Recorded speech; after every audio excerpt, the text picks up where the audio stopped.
Over the past several years, I've combined my degrees in acting and somatic psychology to share my sustaining creativity techniques with performers.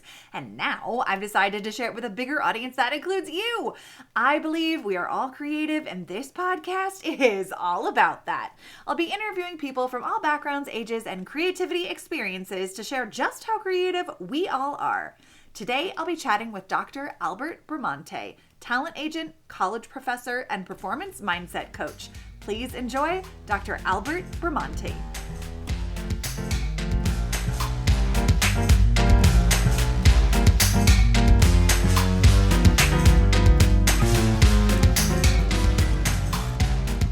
Welcome to the Sustaining Creativity Podcast. Today, I'm chatting with Dr. Albert Bramante, talent agent, college professor, and performance mindset coach. Welcome to the podcast.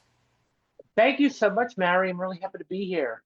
I am excited to chat with you about creativity and see how it shows up in your life. I can only imagine how much creative experiences and the creative process are alive and well. Before we get there, why don't you take a couple of moments and let our listeners know a little bit more about who you are and what you do?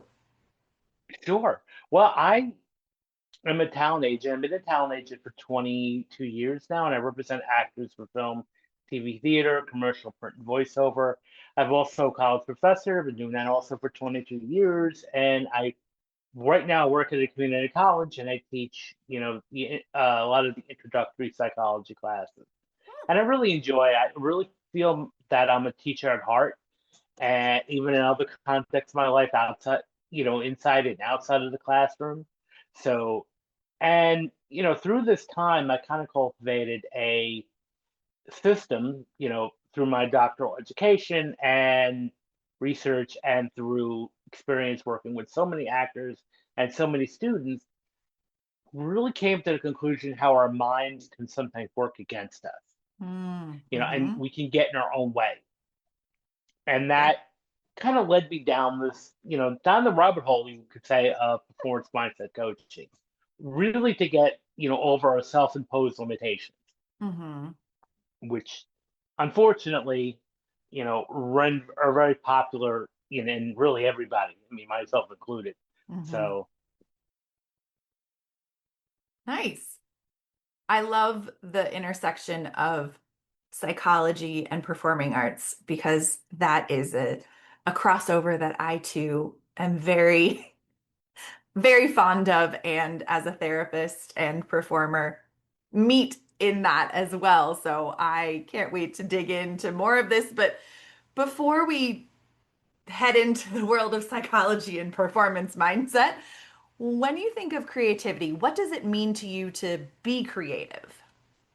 well, I mean, it means kind of like, even the standard definition, thinking outside the box, coming up with more than one solution to a problem, or developing new solutions to everyday occurrences. And not just in a problem-solving world, but just even in embracing their fullest potential, whether it comes to storytelling, generating material, whether it's, print, art, visual. It's really about transcending, what's possible in a sense. I mean, if you look at all the modern inventions of our time, it's all due to creative mind. We've been seeing an explosion in creativity in the past, you know, 50 to 100 years. I mean, if you look at, our life, now in 2025 compared to 1925, it's astronomically different.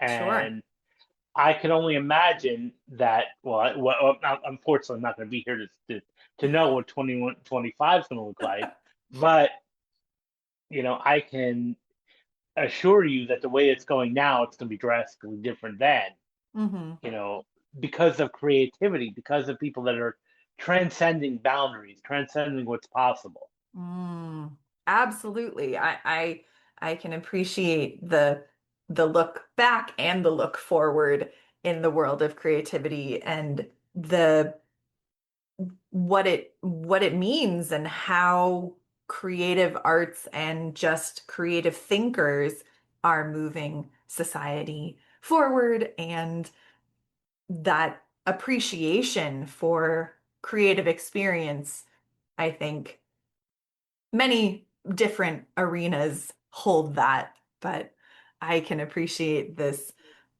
transcending what is possible Hmm. piece. Yeah.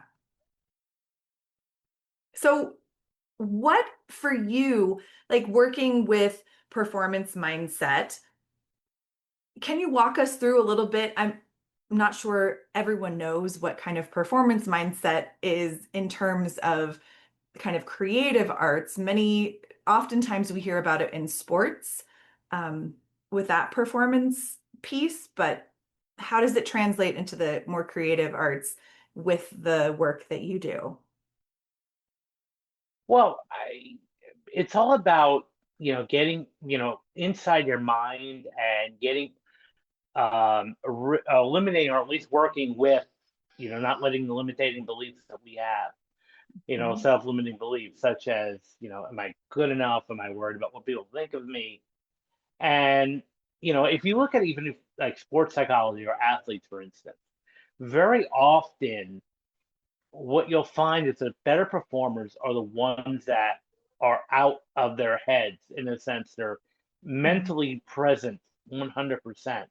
Mhm. Now, you still need in any type of discipline or field, you still need the technical training of it. So even with actors, for instance, they still need acting class, you still need technique classes, you still need all of that.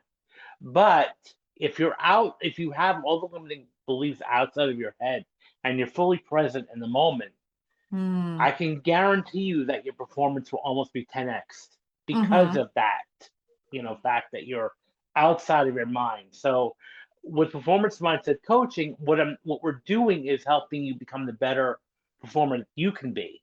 Mm. Mhm. Again, still implementing your training, like because I work with actors, and a lot of times actors will ask, can you hypnotize me to be a better actor? I'm like, no, you know, but I Mhm. can hypnotize you get to maximize the potential that you have at the moment, which is Mm. going to drastically improve your acting skills.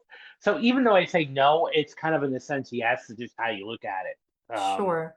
Because in a sense I can, because I can help you remove those limitations.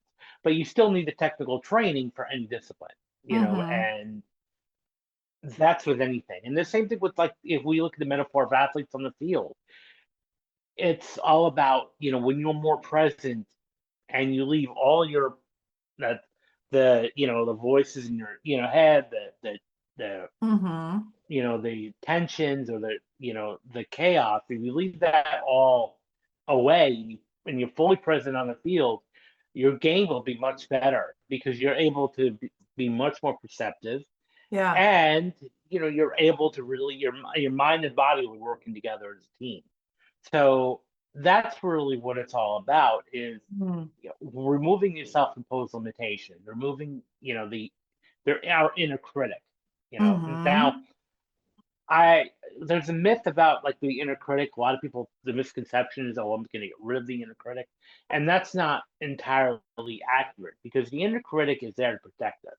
It's Mm. there to keep us grounded and protect us from danger. Mm. Sometimes it can go a little haywire. It can sometimes go out of control. However, it's all about, protecting us at the end of the day. Mm. And that's what our brain is exceptionally good at, Mhm. protecting us. That's what kept us alive for, hundreds of thousands and millions of years that we've been, Yeah. on the planet, is our brain. It kept us alive. It's right. And it does a fantastic job of doing that. Sometimes it can go on overdrive, though. Mm.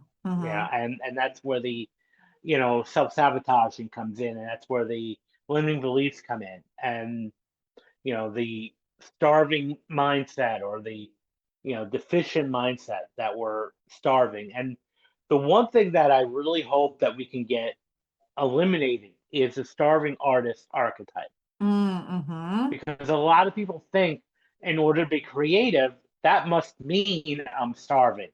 That must mean I need to be poor. That must mean that I need to suffer, because there's a whole that leads to the whole idea of I need to suffer for my art. Mhm. And that's a misconception. I totally. There's no reason why you cannot be totally happy and fulfilled and abundant while being an art creative. Absolutely. You I know, completely agree. And that starving artist trope stereotype, I wish, excuse me, I wish it were gone, but it's not completely it's from. not. No, well, and the reason why it's not gone is because for some reason it's romanticized, and some reason Yeah, it's this badge of honor for somehow, and right. I'm unsure how we got to that point where okay, it's a badge of honor to just claim that you're a starving artist, and it's not. Yeah. It's a limiting belief. Mm, So because then your brain listens to you and says, right. okay, I'm going to create your reality. Because even in this type of work, it's like, you know, this can get entirely philosophical, but it's like our idea of reality is really subjective, Hmm. and what we might see as being real, you Yeah. know, um, is may not be real to other people. So, Hmm. but our brains create our own reality. So it's going to confirm and find everything that we set it out to be. This is Right. like, and it comes very fundamental simple. If I wake up and, I stub my toe or, I trip, and automatically what falls into most people, I'm having a bad day. This Mm, day is going to hmm. suck. I don't want to get out of bed because this day is not my day. And then what just happens is you keep repeating that script over and over again. This is Right. not my day, my life sucks, and vice versa. And Hmm. then what happens is our subconscious mind listens to that command and says, okay, I'm going to make sure that you have a bad day now. Right. I'm going to make sure your day sucks. Yeah. And therefore, it's like that never ending loop that Hmm. keeps coming in. So, I mean, you talked about kind of mental presence and being in the present moment. What are Mhm. some small ways that listeners could start practicing present moment focus or mental presence? Well, the first thing is, not it's easier said than done, but to not be so focused in the past because usually we're of two mindsets often simultaneously. We're either dreading what happened to us when we were, 10 years ago, 20 years ago, last week, Hmm. or we're worried about what's going to happen next week or what's going to happen in a year from now Mm, that we're not focusing on the moment. That's why you'll hear often people say, "Time's just going too fast. Where did the mm-hmm. year go?" I'm like, Right. well, you weren't there. You weren't, present for that year. Hmm. You were so focused on what happened that you can't, things that you cannot control, which is your past. And the one thing that we can control, even when it comes to our past, is our feelings about it. Sure. you know, I, we cannot change what happened to you when you were a child or what happened to you, 5 years ago. That happened. But what we can do is take away the emotional charge of that Mm-hmm. event so that it becomes more of a neutral thing where you Mm, can just describe it as something just, a random event that just happened to you where there's no emotion to it. mm, So, but I would say the first thing you need to do is heal. And that mm, might mean, going to a coach, going to a therapist, you mm-hmm. know, whatever it is that you need to take care of your mental health, Yeah. because that needs to be healed and cleared of your childhood trauma. We call Mm-hmm. it like emotional clearing work. That Mm-hmm. needs to be done first. Um, because then once that emotion is cleared, it's going to change your outlook for the future. Number one, Sure. Yeah. and it'll help you be more present. So that's the first thing I would say is really we need to clear out the emotional junk or clutter that's Mm, holding us back. mm-hmm. The second thing that I feel is so important is the company we keep. Mm, So very often, being creative, like I said, I've worked with so many actors over the mm-hmm. years. A lot of times their company is mixed. You get a lot of people that are supportive. I mean, the one thing about the arts community is extremely supportive, which is what I love. But Mm-hmm. then there's also you get family and friends that are not in the business, Right. that are skeptical, that are negative, that are doom and gloom, and Mm-hmm. you know, especially that the field that I'm in with acting and show business is extremely, it's exciting, but it's also extremely competitive, and it takes a Yeah. long time to launch. It can take Mm-hmm. decades even. Yeah, and so they'll meet up with their friends and family after a few months, and then they'll often hear, "So what have you been up to? What can I see you in? What movies or what TV shows?" And it's like, and an active cycle of an actor, it can be quite possible to go 6 months to a year without a job, an Yeah. acting job. Yeah. And then, of course, you're going to get well-intentioned family and friends saying, maybe this thing is not for you. Maybe this Yeah. acting thing is not for you. Maybe it's time to get a real job. Mm-hmm. And I use air quotes because I laugh when I hear that real job. I'm like, I don't know how much harder, Right. really creative people work. Mm-hmm. Yeah. Probably even more harder than the 9 to 5 corporate, Oh yeah. person. So it's another thing. So, and sometimes we can't avoid our family. Sometimes we don't Yeah. know that. Mm-hmm. But what we need to do is also develop or cultivate a tribe, people that will celebrate us Mm. rather than tolerate us. Is one of the things my mentor, one of my mentors' favorite sayings is, you want to hang out with people that tolerate you, that appreciate you, and not tolerate you. Mm-hmm.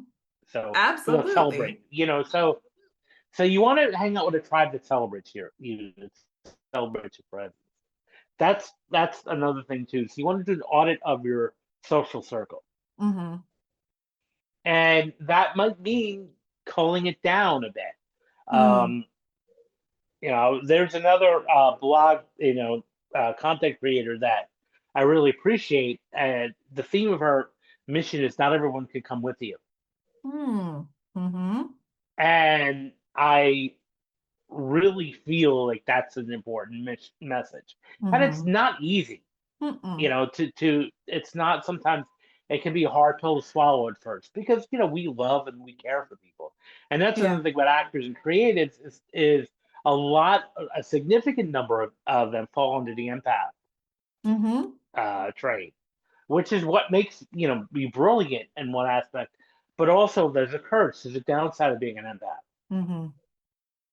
And that's a tool that we have to learn to manage, Mm. which would be, Yeah. learning. Sometimes we have to be able to turn that off, and Yeah.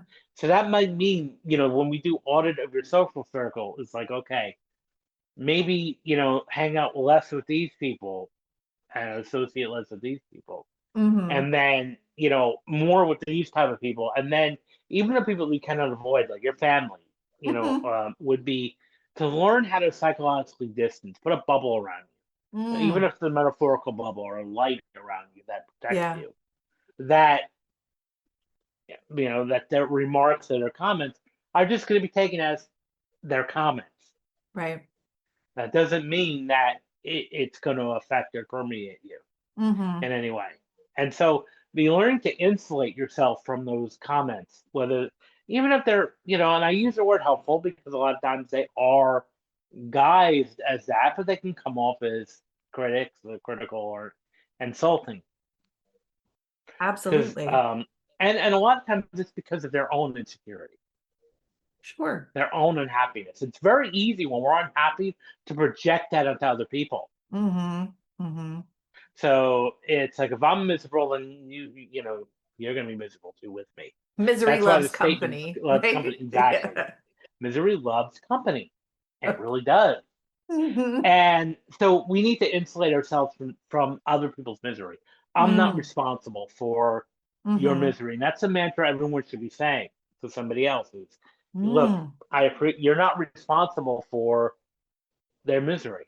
You're Mm-hmm. not responsible for what else is going, another person's subconscious, whatever's going on in their life. You're not responsible for that. Yeah. You're only responsible for yourself.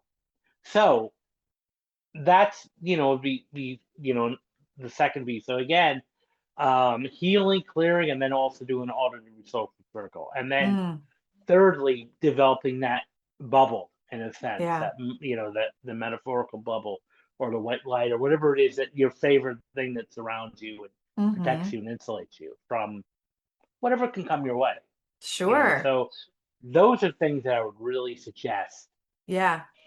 coming out there, to that will stop you from being absorbed into other people's world. Because I Sure. remember story was this. I was having lunch with an actress a while ago, and she wanted my advice because her significant other at the time was very critical of everything, of anything acting. He Mm. had a job outside of the field, and she was Mm-hmm. an actress and was really excited about, obviously the field. She loved what she did. And every time she would bring up, something about acting, he kept shooting her down. Mm. And when she asked me, she said, well, her question to me was, what can I do to have him be more supportive of me? And I said, well, let's reframe this for a second. Mm-hmm. What if it has nothing to do with you, but with him? Maybe he feels insecure that if you're, and I don't see if, I said, when your acting career takes off, Mm-hmm. you're going to, he feels that fears that you might, leave him or not find, or Right. move on. Yeah. So, it has more to do with his own security and that relationship, not you. Mm-hmm. And I could see the wheels turning. I didn't, and several months later, I caught up with her again, and I, asked her if she was doing it. She, that she moved on, Yep. and probably for the best, Mm-hmm. for her Yeah. sake. But that was what was needed. It wasn't about you. It was about, okay, this is about the Mm. other person that's not happy with their own life. So they're going to shoot down your dreams or shoot down everything that you're trying to do. Yeah. Yeah. And it's not like he's intentionally doing that. It's not like he's sitting there saying, "Oh, I need to shoot her." No, he doesn't realize he's doing it. He Right. may think he's just telling her the truth, or I'm just telling her this. Because most people that are negative and pessimistic don't Their identify as that. their It's not awareness like of walking that in and saying, is "Hey, don't mind me. I'm just negative." No, it's often I'm telling the truth, or I'm telling like it is, or mm-hmm. it is what it is. And that's usually their own limiting mindset. Sure. Yeah. I'm curious when you know, you work with so many people in performing arts, teaching and coaching, and as a talent agent as well. Where do you find your inspiration to keep showing up and participating?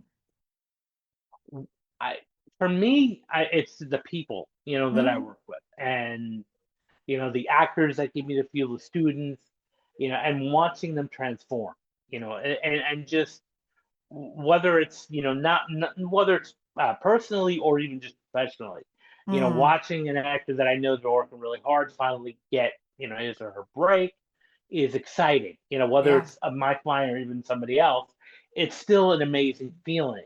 To say, okay, they've worked really hard for this. Hmm. I love that. I love just seeing the fruits of someone's labor of like paying off or Hmm. getting that. And in your own life, where do you kind of pull creative, mm, how do you keep your own creative cup full working in a field full of creatives? Yeah, I mean, I'm always reading. I'm always doing that. Keeping Yeah. myself active. Um, listen to a lot of podcasts of my own. And um, I just like listening to new things, trying out new things, and so that's very important to keep yourself active. And Mm, leisure is extremely vital. mm, And hmm. even with actors, even with creative people, it's great that you're passionate about what you're doing, and you should be. Everyone should be. Yeah. But there also should be a balance. You should have outside interests and hobbies, especially in this business, the film business, where it can be Yeah. incredibly competitive. Sure. There's a time where, what are you doing besides acting? Mm, What are some passions that you have? Some of my clients are, into fitness. They're fitness trainers. Or they're working real estate, or they, do advocacy work, whether it's Mm-hmm. politically or animal rights or you know whatever that is, even teaching. Mm-hmm. Do something that feeds your soul, so Mm. that when times are tough, you have something like at least interest wise to fall Yeah. back on. You're not just living, breathing, acting 24/7. Mm-hmm. And that's with anybody. And that's where even people in the corporate world work themselves to death, literally to death, 80 hours a Yeah. week. Sure. They don't they may take vacations, but they're working vacations. You see Mm. people. Mm-hmm. I could walk on the beach and I'll see people, on their cell phones or on their iPads and you know making phone calls and answering emails. Like all you're doing is working remotely. That's all Yeah. you're doing. You're not on vacation. Because a vacation truly means no phone calls, no work emails, nothing Yeah. for that. And everybody needs that balance. Mm-hmm. Everyone needs the time to recharge.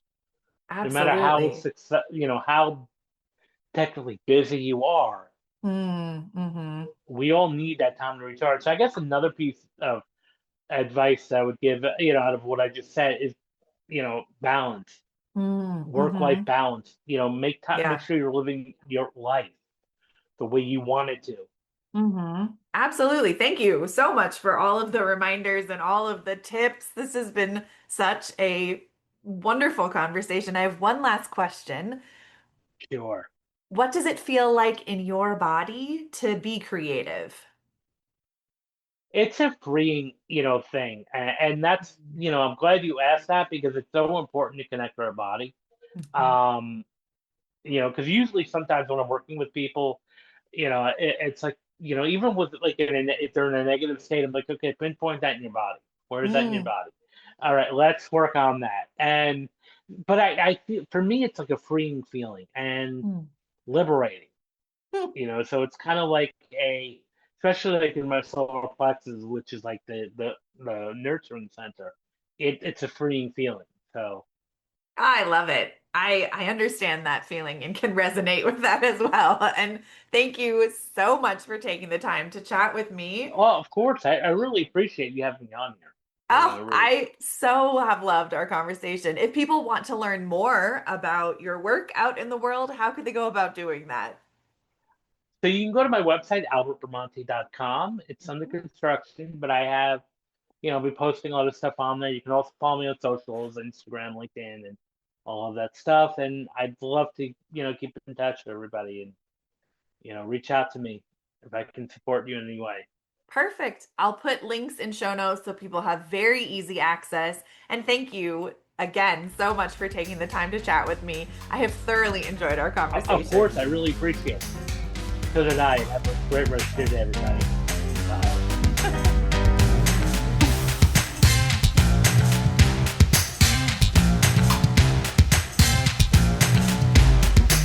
Thanks for listening to the Sustaining Creativity Podcast. We'd love to keep in touch, so follow us on Facebook and Instagram. We are at Sustaining Creativity.